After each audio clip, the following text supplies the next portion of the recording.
இந்த நாளிலும் கூட உங்களோடு கூட இணைந்து ஆண்டவரை ஆராதிக்கும்படியான ஒரு ஸ்லாக்கியம் கிடைத்ததுக்காக கர்த்தரை நான் துதிக்கிறேன், வாழ்த்துகிறேன், போற்றுகிறேன், மகிமைப்படுத்துகிறேன். இதை பார்த்து கொண்டு இருக்கிறதான அன்பின் மக்களுக்கு என் வாழ்த்துதலை நான் தெரிவித்துக் கொள்கிறேன். கர்த்தர் நாமம் மட்டும் உயர்த்தப்படுவதாக ஜெபிப்போம். அன்பின் ஆண்டவரை, உம்முடைய கரத்துல இந்த ஆராதனை ஒப்பு கொடுக்கிறோம். இந்த பாடலில் தேவ செய்தியும் கர்த்தர் தாமே எங்களுக்கு ஆசீர்வாதமாய் மாற்றி கொடுப்பீராக. கேட்கிற மக்கள் ஆண்டவரே வேதத்தை நன்கு அறிந்து கொள்ள கர்த்தர் உதவி செய்கிறார். அது அவர்களுக்கு ஆசீர்வாதத்தை கொண்டு வரட்டும் என்று ஜெபிக்கிறேன். இயேசுவின் நாமத்தில் பிதாவே, ஆமென். கர்த்தருடைய நாமம் மகிமைப்படுவதாக. இயேசு பேசுகிற தெய்வம். அவர் கல்லோ மண்ணோ மரமோ அல்ல, அவர் பேசும் தெய்வம். நம்மோடு கூட வேதத்தில் உறவாடுகிற தெய்வம். நம்முடைய தனிமை நேரத்தில் அவருடைய மெல்லிய சத்தம் நம்முடைய காதுகளில துண்டிக்க பண்ணுகிற தெய்வம். தேவனுடைய செய்தியின் வேலையில மனதோடு கூட உறவாடுகிறதான தெய்வம். பேசும் தெய்வம், நீர் பேசும் தெய்வம். கர்த்தருடைய நாமம் மகிமைப்படுவதாக.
பேசாத கல்லோ மரமோடி அல்ல, பேசும்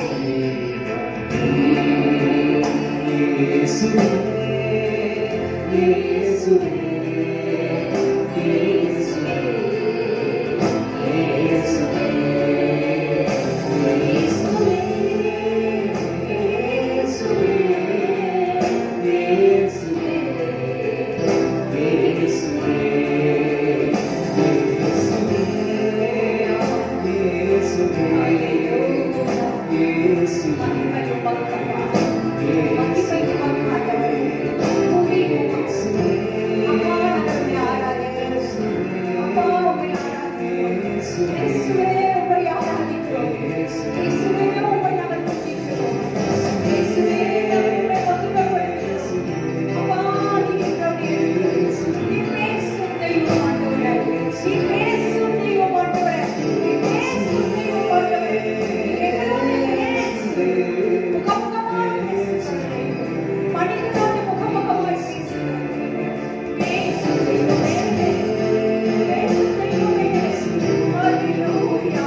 நீர் பேசுகிற தெய்வமானவர், பேசாத கல்லோ மண்ணோ இல்லாத இந்த நாளில கூட அப்பா எங்களோடு நீர் பேசுகிறவா.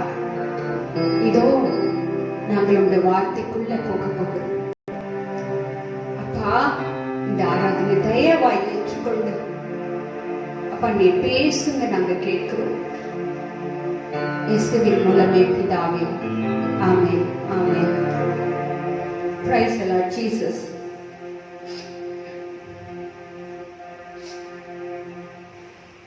Hallelujah. கர்த்தருடைய நாமம் மகிமைப்படுவதாக.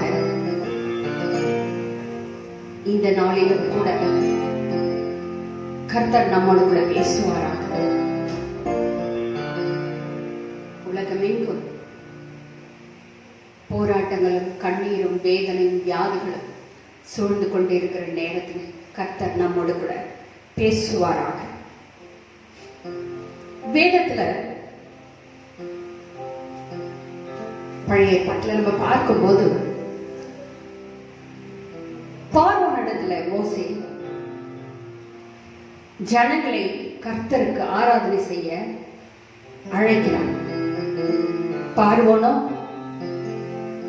ஜனங்களை அனுப்பாமல் அவனுக்குள்ள முரட்டாட்டம் இருந்தது. கோசோனி பார்வோன் ஜனங்களை கர்த்தரை ஆராதிக்க அனுப்பாம இருக்க.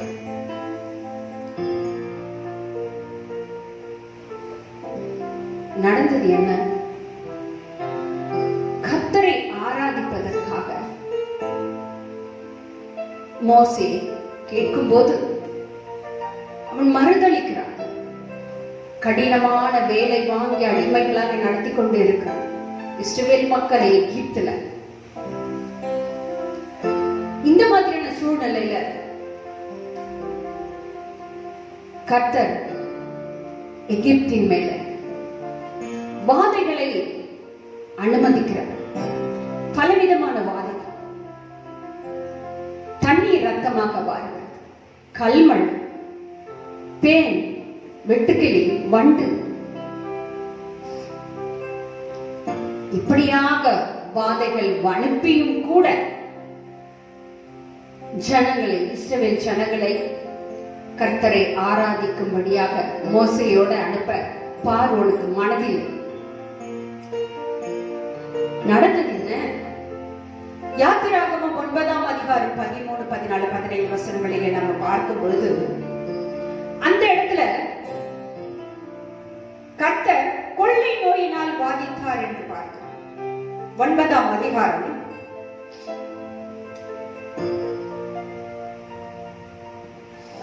Praise the Lord Jesus.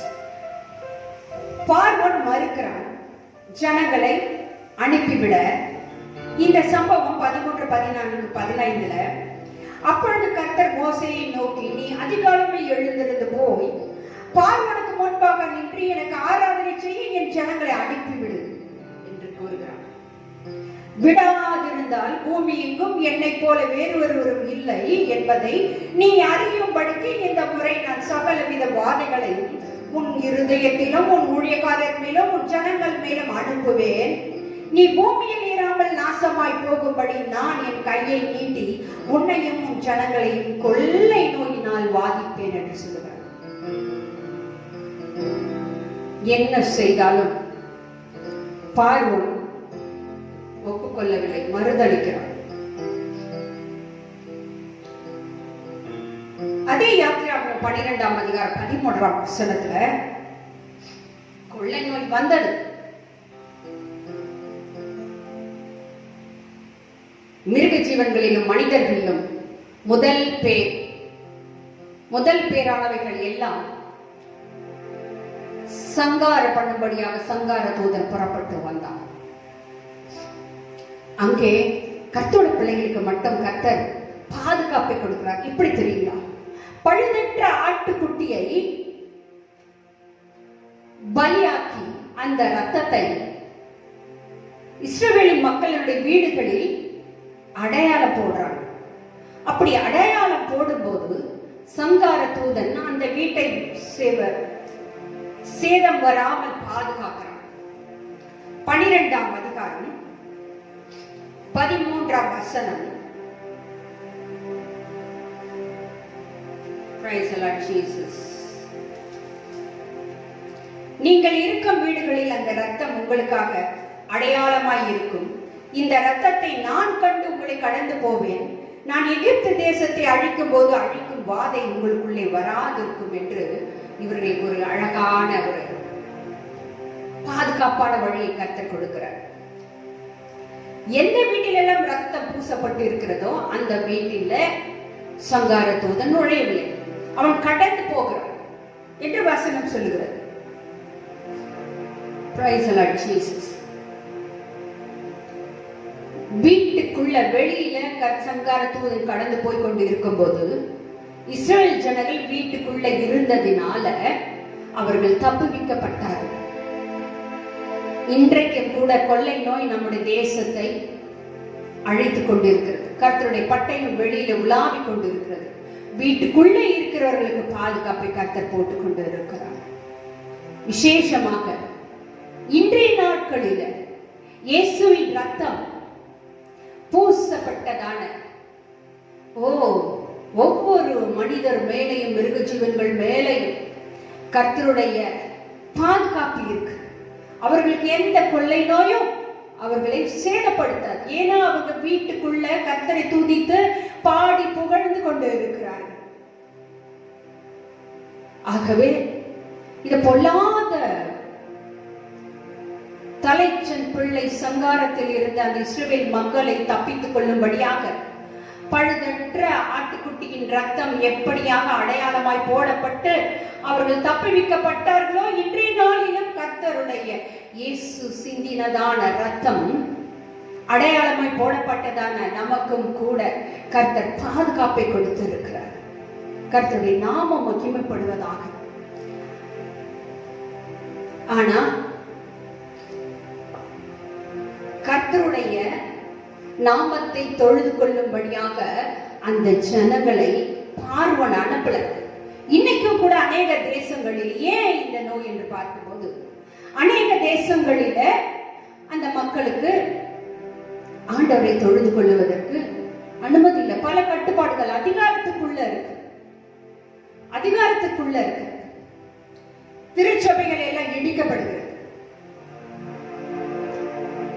போதிக்கிறவர்களுக்கு தண்டனை. அநேக ரத்த சாட்சியை ஒவ்வொரு தேசத்திலும் அறிந்து கொண்டு இருக்கிறார். தேசம் பாவத்தினால் நிறைந்து இருக்கிறது. மக்களை கர்த்தரின் பக்கமாய் திருப்புவதற்காக அநேக சுவிசேஷர்கள் அநேக உலகமெங்க போய் மிஷனரிங்க வேலை பார்த்துட்டு இருக்காங்க. அவர்களுடைய வாழ்வு. ஓ ஹல்லேலூயா. கொலை பண்ணப்படுகிறார், வாழ்க்கையே இல்லை. அநேக தேசங்கள் கிறிஸ்து அண்டை நடத்துகிறதான சுவிசேஷகர்களுக்கு தண்டனை கொடுத்து கொண்டிருக்கிறது. Price the Lord Jesus. இப்படியாக இருக்கிறதான தேசங்களிலே கர்த்தர் கொள்ளை நோயை அனுப்பி, ஓ ஹல்லேலூயா, அவர் சங்காரம் பண்ணி கொண்டு இருக்கிறார். இயேசு கிறிஸ்துவை ஏற்றுக்கொண்டு அவருடைய ரத்தத்தினால் அடையாளப்பட்ட பண்ணப்பட்டதான தேசம் உண்மையாகவே அது பாதுகாப்புக்குள்ள கண்டிப்பாய் போகும் என்பதில் சந்தேகமே இல்லை. அடுத்தபடியாக பார்க்கும்போது 1 சாமுவேல் 5ஆம் அதிகாரம் 1-2 வசனத்துல பார்க்கும்போது, கர்த்தருடைய பரிசுத்தமான பெட்டி, கர்த்தருடைய பெட்டி எபிரேயரிலிருந்து அஸ்தோத்திற்கு கொண்டு வரப்பட்டது. அதை பெலிஸ்தியர்கள் தாகோனின் கோயிலுக்குள்ள கொண்டு வந்து வைத்தார். தாகோன் அண்டையில வைத்தார். அடுத்த நாள் அந்த ஊரார் வந்து பார்க்கும்போது அந்த தாகம் கர்த்தருடைய பெட்டிக்கு முன்பாக முகம் குப்புற விழுந்து கிடந்தது. கர்த்தருடைய பரிசுத்தமான பெட்டி அசுத்தமான தாகோனுடைய கோவில். கர்த்தருடைய கோபம் புறப்பட்டது. 1 சாமுவேல் 5ஆம் அதிகாரம் 9வது வசனத்தின்படி அங்கே கர்த்தர் இந்த வசனம் சொல்லுகிறது, சிறியவர் துவக்கி பெரியவர் மட்டும் மூல வியாதியினால் கர்த்தர் வாதித்தார். 1 சாமுவேல் 5ஆம் அதிகாரம் 16வது வசனத்திலே சாவு மும்முரமாய் இருந்தது என்று வசனம் சொல்லுகிறது. சாவு மும்முரமாய் இருந்தது. பட்டணத்தின் கூக்குரல் வானத்தை எட்டியது. Price the Lord Jesus. கர்த்தருடைய கோபம். இன்றைக்கும் அநேக தேசங்களில் என்ன நடந்துட்டு இருக்கு? பரிசுத்தமான கர்த்தருடைய ஆலயத்துக்குள்ள விக்கிரகங்களை கொண்டு போறாங்க. ஆலயத்துக்குள்ள விக்கிரகங்கள், கிறிஸ்தவ நாடுகளுக்குள்ள விக்கிரகங்கள். கர்த்தர் சும்மா இருப்பாரா? Praise the Lord Jesus. Hallelujah. அவர் அமைதியா இருப்பாரோ? இன்னைக்கு நிலைமை என்ன? இன்னைக்கு நிலைமை என்ன? கொள்ளை கொள்ளையாய் மனிதர் கூட்டம் மடிந்து கொண்டிருக்கிறது. ஆண்டவருக்கு மகிமை செலுத்த வேண்டியதான மக்கள் எதெதுக்கோ மகிமை செலுத்திக் கொண்டிருக்கிறார். இப்படி பாதிக்கப்பட்டதான அந்த மக்கள் 1 சாமுவேல் 6ஆம் அதிகாரம் 5ஆம் வசனத்தின்படி தேவனுக்கு மகிமை செலுத்த ஆரம்பித்த பிறகு அவருடைய வாதை நீங்குமான ஒரு வழி இருந்தது. இன்னைக்கு பல தேசங்கள் இப்படிதான் கர்த்தருடைய வாதையினால மடிந்து கொண்டு இருக்கிறார். எந்த தேசத்துக்குள்ள விக்கிரகம் போச்சு அந்த தேசத்துக்கு அழிவு. கர்த்தருடைய கோபம் பற்றி எரியுது. அந்த தேச தலைவர்களும் இப்பொழுது நம்ம செய்தியில பார்க்கிறோம். அந்த தேச தலைவர்களும் அந்த பிரதம மந்திரிகளும் ஓ ஆண்டவரை நோக்கி கதறுகிறதான காட்சியை பார்க்கிறோம். கண்டிப்பாய் மனம் இறங்குகிற தெய்வம் அல்லவா அவர். மனம் இறக்குவார், மனம் இறக்குவார், கண்டிப்பாய் மனம் இறங்குவார். Praise the Lord Jesus. Hallelujah. அவர் மனம் இரக்கத்தின் தெய்வம். அவர் கண்டிப்பாய் மனம் திரும்பும் பொழுது தவறு ஆண்டவரே நாங்கள் செய்தது தவறு, உண்மையுள்ள தெய்வம், நீ பேசுகிற தெய்வம், நீ கல்லும் மண்ணும் அல்ல, மரமும் அல்ல, நீ பேசும் தெய்வம், உண்மையுள்ள தெய்வம், ஜீவனுள்ள தெய்வத்தை மறந்தவர்களாக இருக்கிறோமே என்று அவர்கள் மனம் திரும்பினால் கர்த்தர் கண்டிப்பாய் மன்னித்து அந்த கொள்ளை நோயை அந்த தேசத்திலிருந்து கண்டிப்பாய் எடுத்து போடுவார் என்பதில் சந்தேகமே இல்லை. Praise the Lord Jesus. Hallelujah. Hallelujah. Hallelujah. இன்னைக்கு என்ன நிலைமை அப்படின்றத நம்முடைய வேதமும் கூட படம் பிடித்து காட்டுகிறது.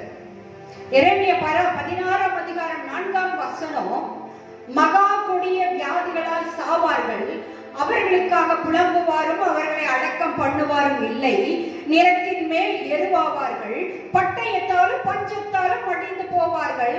அவர்களுடைய பிரேதம் ஆகாயத்து பறவைகளுக்கும் பூமியின் மிருகங்களுக்கும் இரையாகும். இன்னைக்கு அப்படிதான் இருக்கு. அடக்கம் பண்றதுக்கு ஆள் இல்ல. இந்த வசனம் சொல்வது போல அடக்கம் பண்ணுவதற்கு ஆள் இல்லை. ஒரு குடும்பத்துல இருக்க கணவன், மனைவி, பிள்ளைங்க எல்லாரும் மதித்து போறாங்க. 6ஆம் வசனம் சொல்லுது, இந்த தேசத்திலே பெரியோரும் சிறியோரும் சாவார்கள். அவர்களை அடக்கம் பண்ணுவார் இல்லை. அவர்களுக்காக புலம்புவாரும் இல்லை. அவர்கள் நிமித்தம் கீறி கொண்டு மொட்டை அடித்துக் கொள்வாரும் இல்லை. யார் இருக்கா? கொத்து கொத்தா குடும்பங்கள் மடிந்து கொண்டிருக்கு. யாருக்காக யார் மொட்டை அடித்துக் கொண்டு கீறி கொள்வது? யாருக்காக யார் புலம்புவது, அழுவது? ஆள் இல்லை. இந்த நிலைமை தான் தேசத்துக்குள்ள, பல தேசத்துக்குள்ள இன்னைக்கு இந்த நிலைமை தான் போயிட்டு இருக்கு. ஓ ஹல்லேலூயா! இந்த தேசங்கள் எல்லாம் மனம் திரும்புவார்கள் என்றார்.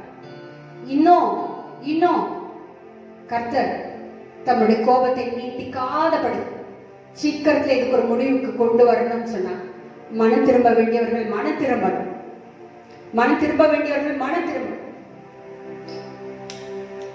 கர்த்தரிடத்துல பாவத்தெல்லாம் அறிக்கையிட்டு, போதும், எவ்வளவு நாளைக்கு நீ பாவத்துல ஓடுவ? எவ்வளவு நாள் அக்கிரமத்தை ஓட போற? கடைசி நாட்கள்ல நாம வந்திருக்கோம். கடைசி நாட்கள்ல வந்திருக்கோம். மனம் திரும்பும். கர்த்தர் கண்டிப்பாய் மனம் இறங்குவார். கர்த்தர் கண்டிப்பாய் நமக்கு இரக்கம் பாராட்டுவார். அவர் கோபம் தணிவார்.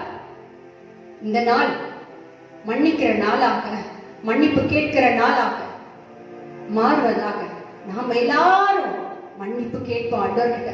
அவர் மன்னிப்பல்ல தயை பெருத்தவராய் இருக்கிறார்.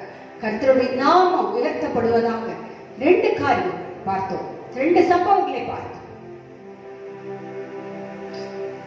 ஜனங்கள் ஆண்டவரை ஆராதிக்க தடை விதித்ததான, அதிகாரம் கொண்டதான தேசங்கள் எல்லாம் வாதைக்குள்ள,